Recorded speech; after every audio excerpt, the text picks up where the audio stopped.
It's a win.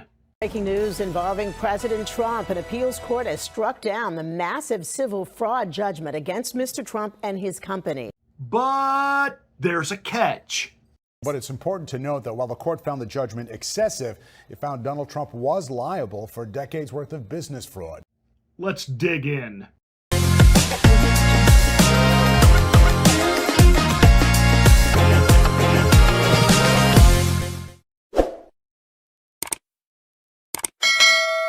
Hi, I'm Pastor Marty. Welcome to the Afternoon Drive. Make sure you're subscribed to the channel, and once you are, smack the bell. Click the word all. That'll give you notification of all of my rants, my ravings, my undeniably flawless reasonings. Hey, please like and share this video. It's the only way that I can get the word out that we're here. Thank you so much for watching and being a part of the Afternoon Drive.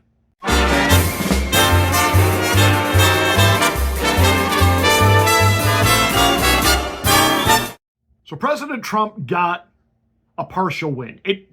We'll take the win. It's a significant win, but it's not enough because in reality, what he did is not a crime. See, they're still trying to leave that inference of he did something wrong, his boys are done something wrong with their real estate holdings, and yes, he has committed fraud, but we're going to throw out all the penalties. They're playing a game here for a couple of reasons. Number one, the decision against Trump rocked the New York business world. I mean, they began to hemorrhage investors and real estate developers because everybody does what Donald Trump did. Literally everybody. And so if he was going to be held liable for $500 million, nobody wanted to do business there. And even the governor of New York had to come out at one point and say, please don't leave. This really kind of like only applies to Donald Trump. And it just was horrific. And so the appeals court, which in New York, still they hate Donald Trump. They had to contort themselves into pretzels to come up with he's still guilty, but no fine, no punishment, no nothing.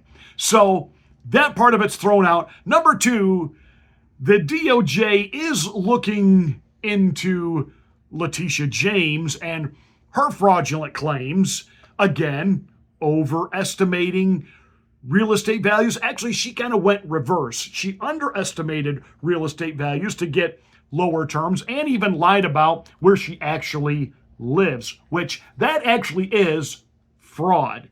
To buy a house that you don't live in, but yet declare it your primary residence so that you get the lower local interest rate, even though you might only be in it a week out of the year because you're letting other people live there and pay you for the privilege of doing so, that actually is fraud.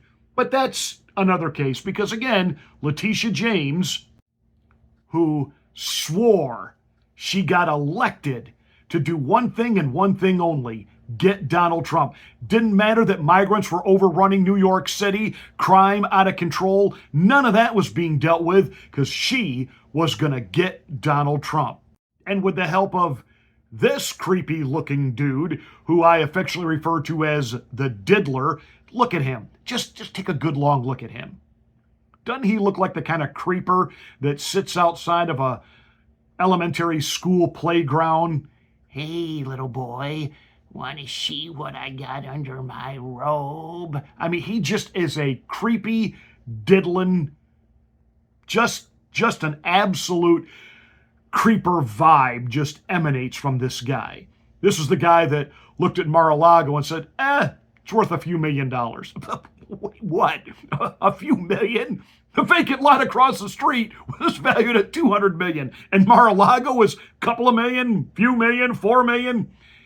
This was who was running this hit job against Donald Trump, the lawfare that was designed to try to take him out so he couldn't run for the presidency. Of course, Donald Trump won, and now this excessive $400 million judgment that has been accruing interest, the New York State Appeals Court had to say this was over the top, it was way overreach.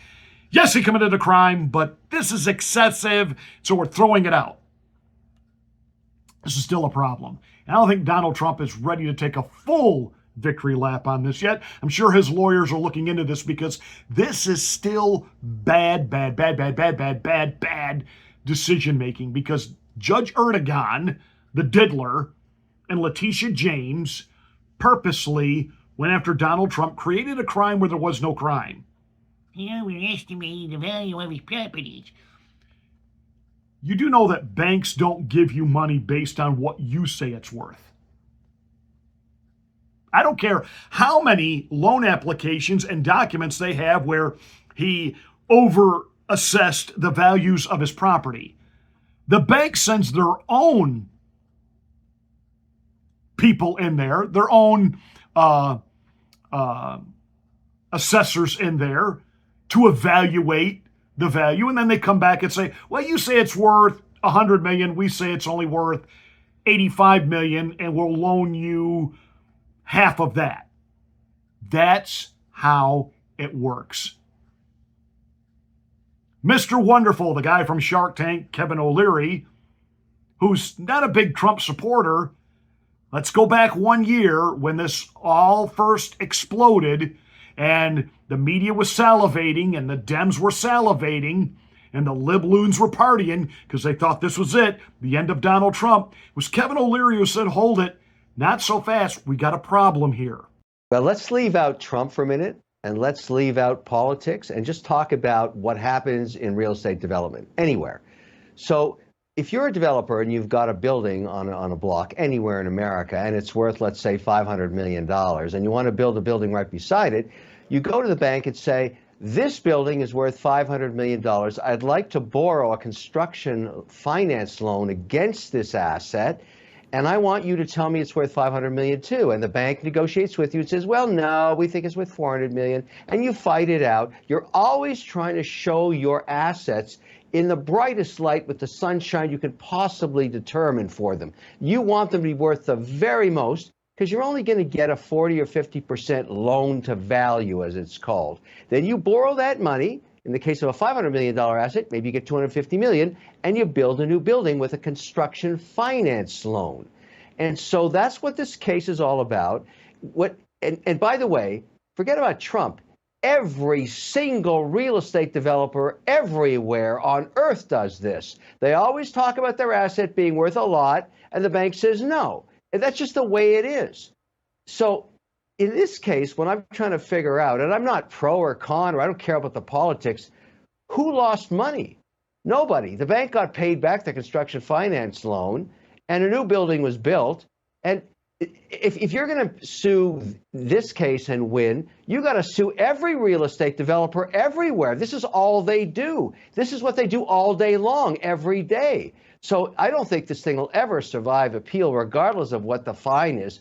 This doesn't even make sense. Yeah, the problem is this. Every developer on the planet does this.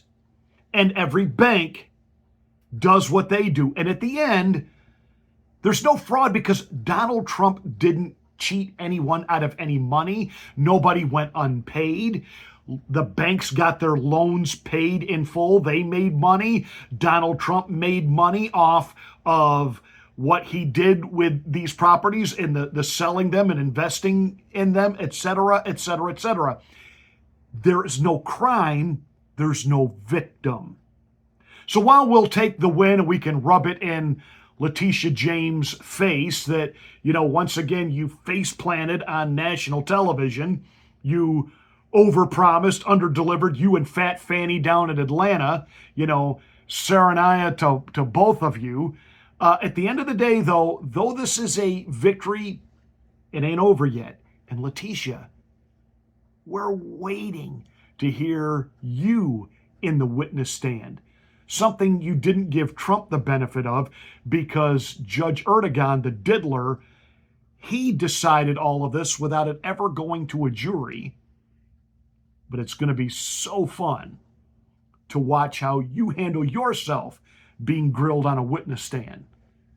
Hint, watch all the Fanny tapes. She didn't do so hot. She was too smug, too arrogant. And I got a feeling you're cut out of the same cloth as her.